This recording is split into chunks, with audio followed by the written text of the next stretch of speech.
to climb.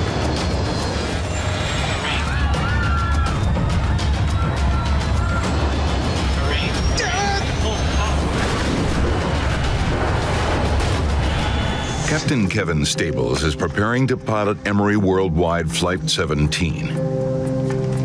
His first officer is George Land. They're hauling freight across the country aboard a 30-year-old DC-8 cargo plane. Hi there. Is that the load plan? Just before they're finished up and loading the last couple of containers, they would give us a list of all the freight containers and how much it weighed and what position on the airplane it was. Here you go, boss. Then we'd take that information and we would calculate the weight and balance on the airplane and make sure that it was all correct. Airspeed's alive. Alive here.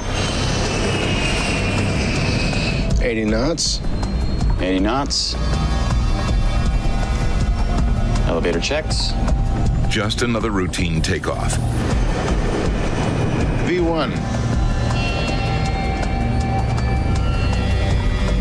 Rotate. But as the nose wheel leaves the ground, the DC-8 pitches upward much more steeply than it should. Watch the tail. They recognize that they have an issue during the course of the airplane actually starting to rotate as it lifts off the runway. V2. Positive rate. The sudden takeoff is quickly followed by an uncommanded left bank. I got it. You got it? Yeah. This is anything but routine. We're going back. What the hell? The center of gravity's way out of limits. They need to return to the airport as quickly as possible. Emery 17 emergency. Emery 17, say again? When a pilot declares an emergency, that really cues an air traffic controller to know that this isn't just an abnormal situation. This is a critical situation. The ground proximity warning begins to sound. We're sinking. We're going down, guys. All right, all right. Okay, we're going back up. The DC-8 starts climbing again, Roll out, roll out. but the pilots are still struggling for control. Emery 17 extreme. Balance problem.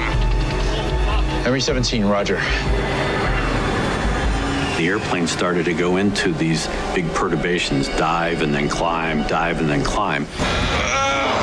They push their control columns all the way forward in a desperate effort to level the plane. Power. More? Yeah. Captain Stables and his crew have managed to get their crippled plane to within sight of the runway. It was working very well. He made it almost all the way around to the backside of the airport. They knew if they could get back to the airport, there was going to be crash fire rescue that would have been able then to help them.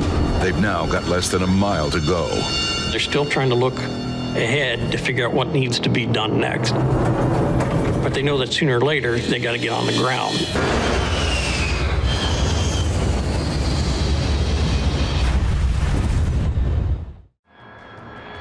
China Airlines Flight 120 is on final approach for landing. They're now less than a minute from the runway. T20 10. It's a textbook landing. All that's left for the China Airlines pilots is to park the plane. Engine start levers. Engine start levers cut off. With the engines off, they can finally relax. Hey, what is this? What's happening? Just when they thought they were safely parked, Cockpit ground. Number 2 engine fire. a radio call alerts them to an urgent danger. Their plane is on fire. Attention crew on station. Attention crew on station. Dynasty 120. We are calling a fire truck. Remain standby. We have wheel fire, please. Slap lever. The pilots know they need to get their passengers off the plane before flames reach the fuel tanks. but they can't open the cabin doors yet. Engine fire warning switches. Override. They must follow an evacuation checklist. Finally, the pilots are ready to open the doors. Evacuation required now. Required. No pushing, no pushing. Please keep moving forward. But it will take time for all 157 passengers to make it to the exit. George Ishizaki is watching the unfolding disaster from inside the airport terminal. I just happened to have my camcorder with me. I thought, oh my God, what is happening? The plane has been burning for close to 3 minutes. It could explode at any moment.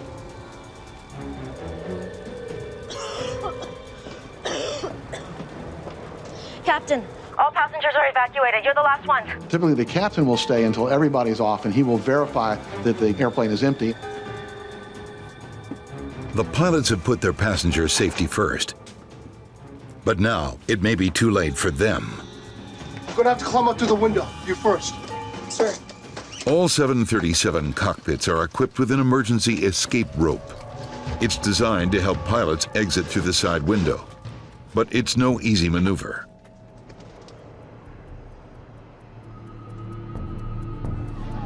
Then,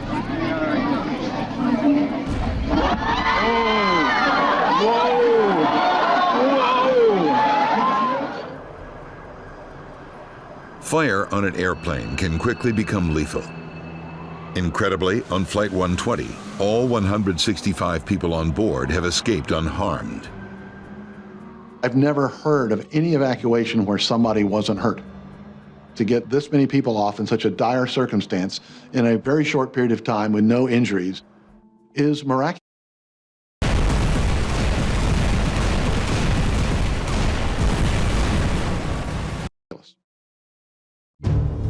We have a developing story, as you may have heard. There is a civilian Learjet. News of a rogue Learjet flying hundreds of miles off course has captivated the nation. The FAA began tracking an aircraft in distress. The president was made aware of this situation this morning in a meeting with his economic advisors. Ben's in here. Experts at the National Transportation Safety Board are notified of the escalating emergency. Give me a map. Okay. Once the air traffic control system realized that the aircraft had gone rogue, so to speak, the next step is to try to figure out why. It's either being hijacked or it's malfunctioned, the crew has been incapacitated somehow. Controllers scramble F-16 fighters to track down the wayward Learjet. Jim Tidball has come up with a rough calculation of where the plane will run out of fuel. My best guess is South Dakota, possibly North Dakota. I can't say more than that. Let's hope he's right. With any luck, they won't hit anything.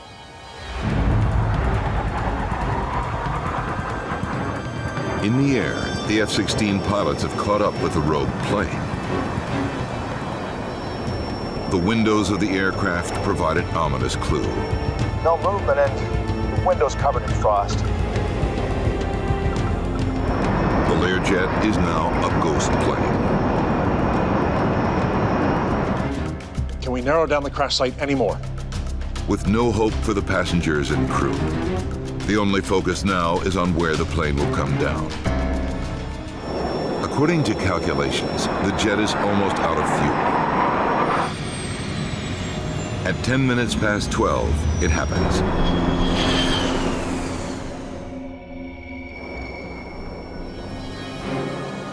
The Learjet carrying Payne Stewart and 5 other people is falling from the sky. They're going down. They're going down. Where's it gonna hit?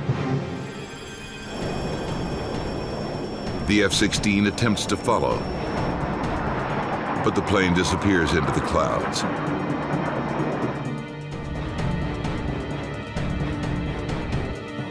It drops below the radar.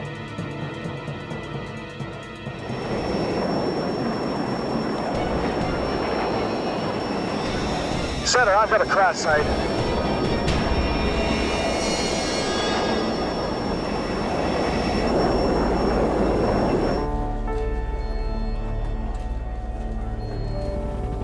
Payne Stewart's Learjet has slammed into a hayfield in South Dakota.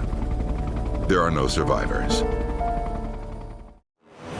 Amid growing confusion in the cockpit, the pilots of Flight 2120 still don't know that there's smoke in the cabin. All they're dealing with is just all the alarm bells going off to indicate that equipment is failing left, right, and center. But mechanic Jean-Paul Philippe realizes they're in serious trouble. An onboard fire has the potential to consume the entire aircraft in seconds.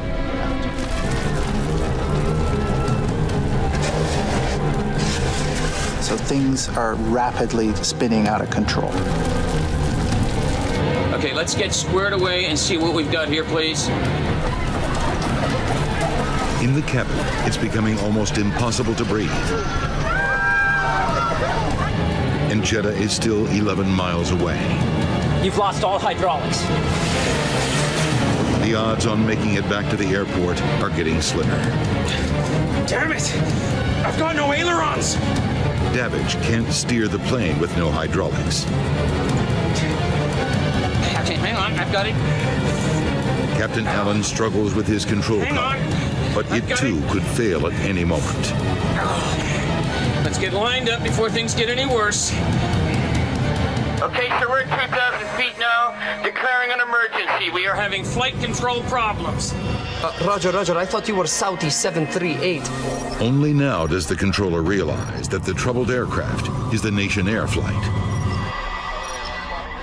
Turn left right now, heading 080, expect runway 34 left. By this time, it's pandemonium inside the cabin.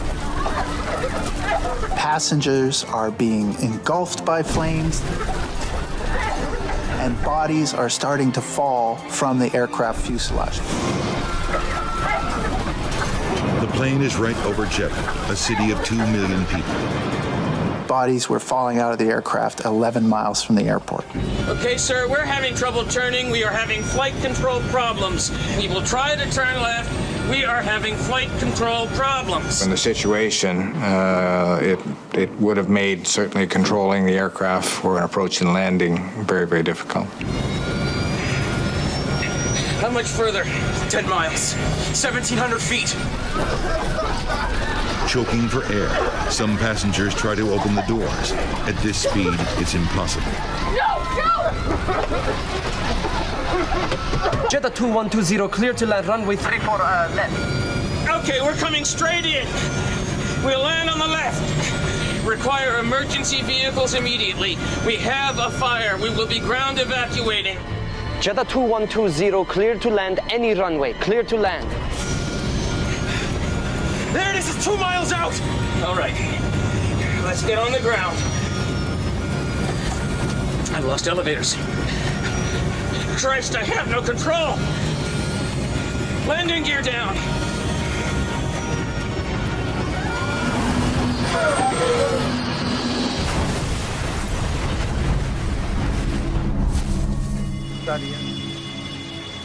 The fiery explosion and sudden impact with the ground has all but obliterated Flight 2120.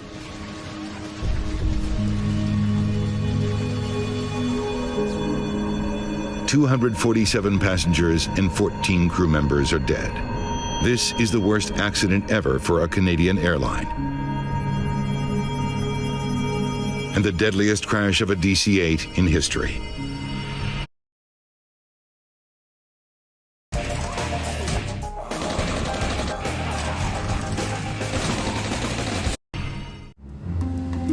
How much fuel have we used?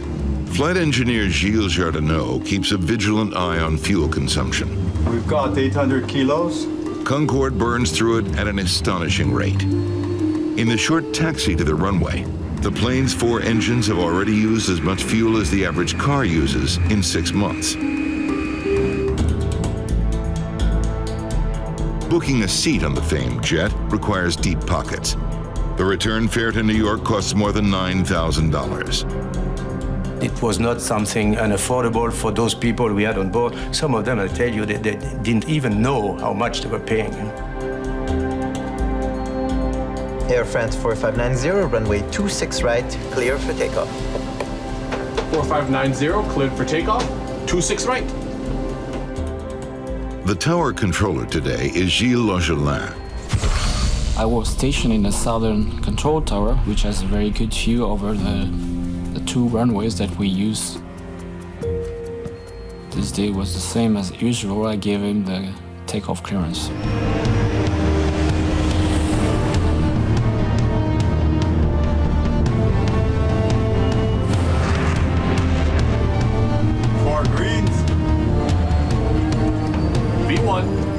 The first officer tells the captain they've reached V1, or decision speed. They're now going too quickly to abort the takeoff. You cannot stop anymore. You have to go on. You have to continue takeoff, whatever happens.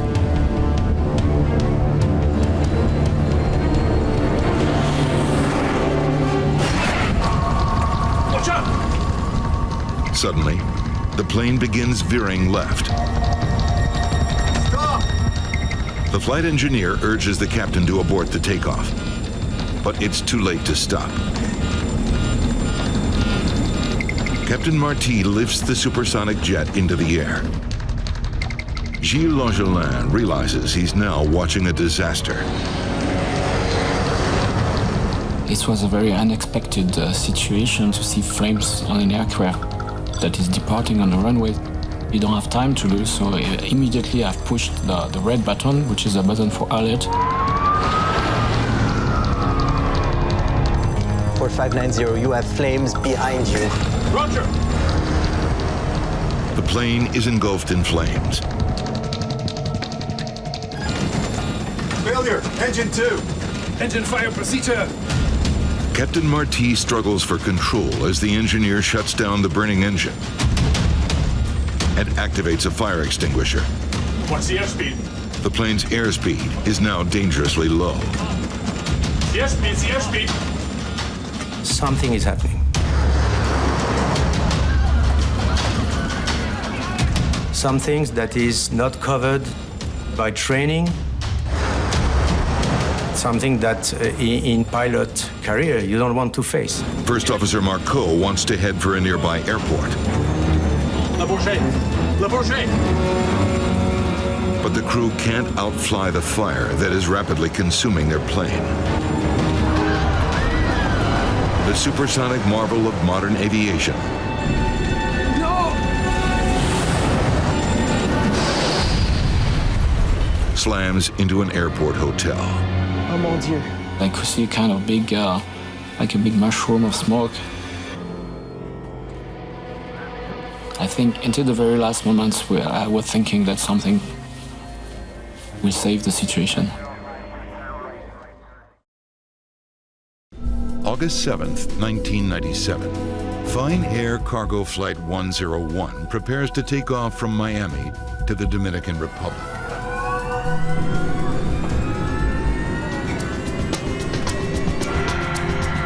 At 12:30 p.m., when Flight 101 taxis to its runway, First Officer Petrosky recites a familiar drill. Okay, standard Fine Air procedure. If there's a problem prior to V1, which is 130 knots, the pilot in command will abort the airplane. Treat anything after V1 as an in-flight emergency. Sounds good. At 12:34, the tower makes contact. Fine Air 101, fly heading 270, cleared for takeoff. Clear takeoff 27 right. Fine Air 101 heavy. Okay, force spooled and stable. Max power. Okay, coming up on 60 knots, power set. 80. V1, rotate. Plane lifts off the runway. Okay, easy, easy, easy, easy, easy.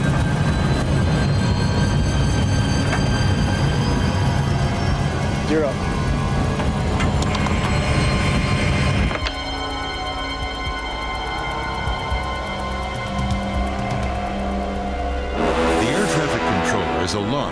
what he now sees.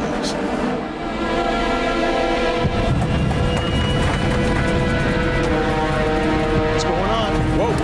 Whoa! The crew fights to get the plane under control. Too low. Here. Too low. Too low. Terrain.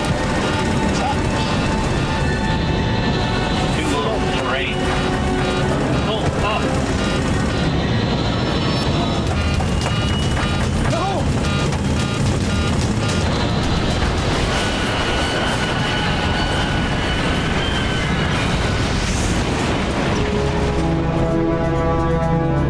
Where's your emergency? Yes, there's been a plane crash at 72nd and 25th. It's the unthinkable. A plane crash in the heart of Miami. The plane's three-man crew and security guard are confirmed dead.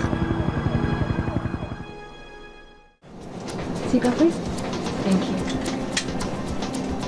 Cathay Pacific Flight 780 is cruising at 38,000 feet over the South China Sea.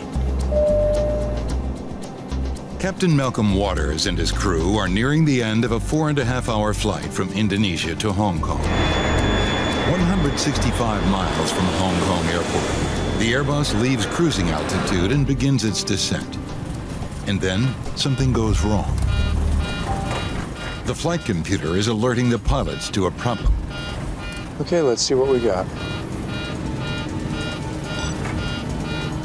Engine 2 stalled.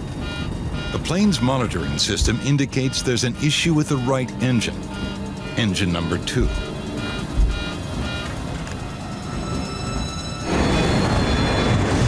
With no explanation for the incident, Captain Waters reduces power on the engine to idle to protect it from damage. Idle. The lowest possible power level while still keeping it running.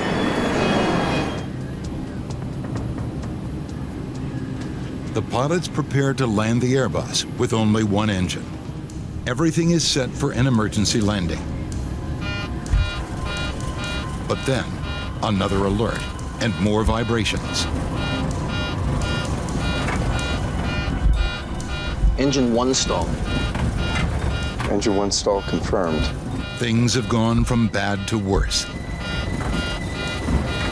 The monitoring system indicates they've just lost the other engine, the one they were counting on to get the plane to Hong Kong. The monitoring system tells the pilots to put the malfunctioning engine number 1 into idle. They are a minute from touchdown. Then, another alert. It's overspeed. It's an overspeed warning, a signal the aircraft is flying too fast. Captain Waters can't figure it out. They should be slowing down. He rechecks the controls. Then he sees it. Engine number 1, which he throttled back minutes earlier, is still running at 74% power. High thrust, too high to land safely. Too low. Terrain. Too low. Terrain. Their speed is over 100 miles per hour faster than normal. So fast, the flight computer doesn't recognize that the pilots are trying to land. Captain Waters pushes the nose down, forcing the Airbus onto the runway.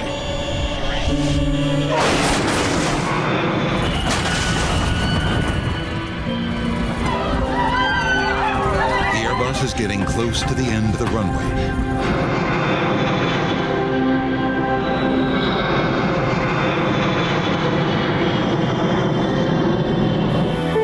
Finally, the aircraft comes to a halt just a short distance from the water's edge. They've used up more than 8,800 feet, over 1.5 miles of runway. Once the aircraft did stop, there's a look of what the hell just happened. It's a rough ride aboard a 737 on descent to New Orleans. A violent thunderstorm has caught the pilots off guard. Ask the flight attendants to take their seats. Flight attendants, please take your seats.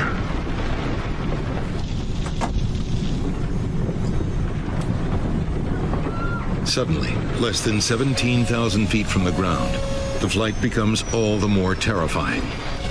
We lost power on the engines. I've got nothing. The plane has enough speed to glide, but not for long. It will rapidly lose altitude as it does. The crew has only one option left. I guess I'm gonna have to make a ditching here, sir. They must take their chances and put the plane down on the water. TACA 110, roger. Whatever you need to do, sir. And that was about the last communication with the tower. Then we were like 1,500 feet when that was going on. Dardano plans to put the plane down in the canal directly ahead of him. Okay. There. Put it down softly. The 737 can only stay in the air for another minute. As Dardano looks for a safe stretch of canal to drop the plane in, another option appears. Look at that one over there. And then Lopez saw the levee parallel to the canal that we were making the approach on. Can you put it down on the grass? Yes, boss. The levee is much shorter and narrower than a runway, but it looks safer than the water.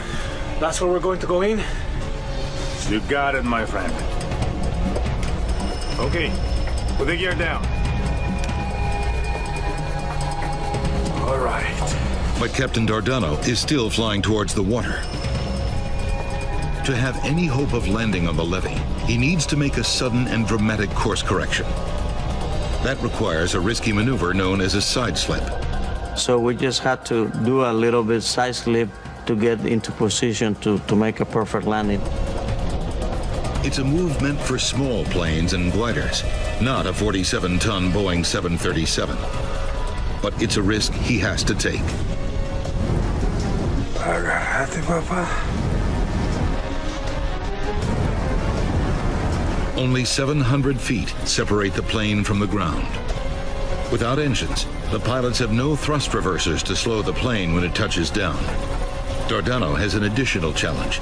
With only one eye, he's unable to gauge depth as he speeds towards the narrow, rain-soaked strip of grass. There's a high cement wall in front of the levee and a steep embankment on the left. There may not be enough room to land. Watch out for the wing on that side. I see it. Come on. Aquí te tengo, baby. Aquí te tengo.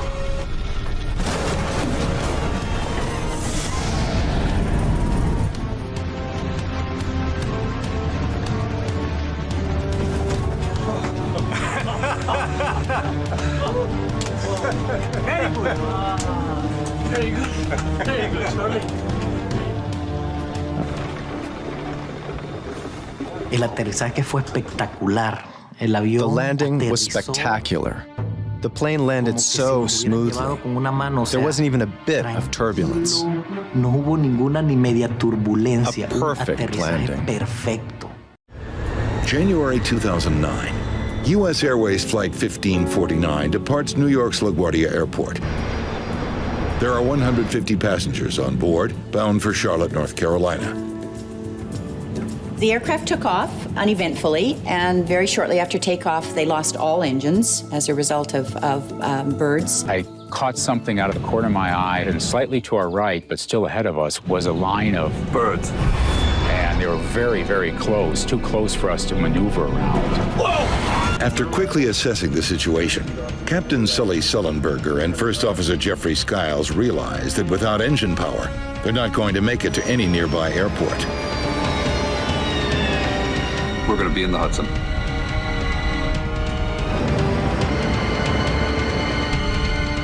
Brace for impact. You need to be aware of your brace position. In many, many accidents, the cabin crew are trying desperately to get the passengers into the brace position, but because the passengers haven't read the safety features card, they don't know what that means. Get your heads down and stay down! Proper brace position is knees together, feet flat on the floor, body bent as far forward as possible, with arms wrapped under the legs or braced against the seat in front of you.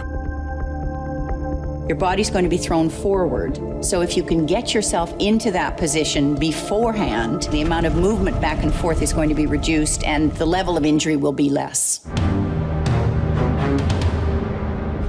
In the cabin, the passengers prepare for the inevitable.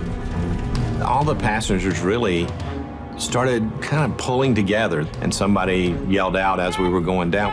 Be ready at the doors. The folks at the door says, "We're ready." Clay Presley does what all passengers should. He stays calm and tries to think ahead. So I started thinking about, if we're going to crash, I know I need to figure out where the exit rows are. If the water comes in, you need to be able to hold your breath long enough to get to those 4 or 5 rows and get the doors open if you can. But before anyone can escape, they must first survive a high-speed impact. It looked like the airplane was going right for the bottom of the Hudson River. Then the airplane popped up, and it was just sort of gently rocking in the waves. In an instant, the $75 million plane has become an unlikely boat floating down the Hudson River. It's now filling with freezing water. That water was cold. It was very cold, so your feet are freezing. You land in the Hudson in the middle of the winter, the water is going to be very cold and you're going to suffer from hypothermia very quickly. Their feet and their hands will get numb. They're going to be useless. Passengers nearest the exits open the doors. I just jumped up very quickly and started making my way to the emergency door. And so I worked my way out onto the wing, just a few steps to start with. Fortunately, they had slide rafts rather than just slides. So what they were able to do was evacuate passengers into the slide rafts. In the end, all 150 passengers and the entire crew of Flight 1549 are brought to safety. Another example of how serious aviation accidents often end well. Asiana Flight 214 is nearing the end of an overnight flight from Seoul, Korea to San Francisco. Ben Levy is a frequent flyer returning home. I fly pretty often for business or visiting my family. I'm originally from France, and so, I fly long distance a lot. I fly in and out of SFO a lot. So I know the airport very well. Many of the other 291 passengers are Chinese, including a group of teenagers on their way to summer camp in the United States. Asiana 214, hey, runway 28 left, cleared to land. Landing checklist complete, clear to land. On glide path. The pilots check a set of lights beside the runway that can help guide them to a safe landing. Check. The plane is less than a minute from the runway when Ben Levy realizes something is wrong. I remember noticing that there's a small pier that extends out of the runway, and I'm like, wow, we're very low. And I dismissed the thought, thinking, well, what can go wrong? There's all the technology on board to make sure that those guys don't mess up. In the cockpit, speed! A crisis hits. I've got control. Oh, God, go around! The captain pulls up the nose and tries to climb.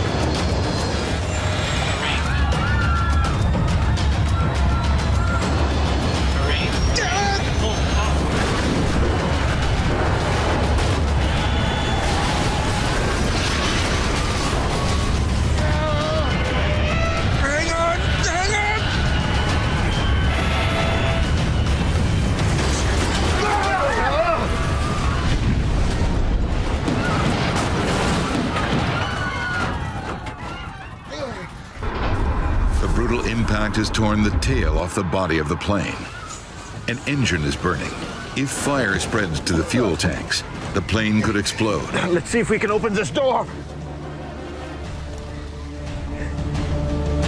But getting down to the ground will not be easy. I'm expecting at that point to see a slide open, right? The whole, like, hey, you open the door, the slide is gonna open, and there's no slide. Whoa. Okay. Help each other. Come on. Luckily, some crumpled pieces of the fuselage have formed a makeshift set of stairs. Ben Levy stays by the door to help the other passengers climb down. Come on! At San Francisco International Airport, runway 28L is a disaster zone. Fire crews battle to keep flames from consuming the fuselage of Asiana Flight 214. With rescuers now on board to help the injured, Ben Levy finally heads to safety.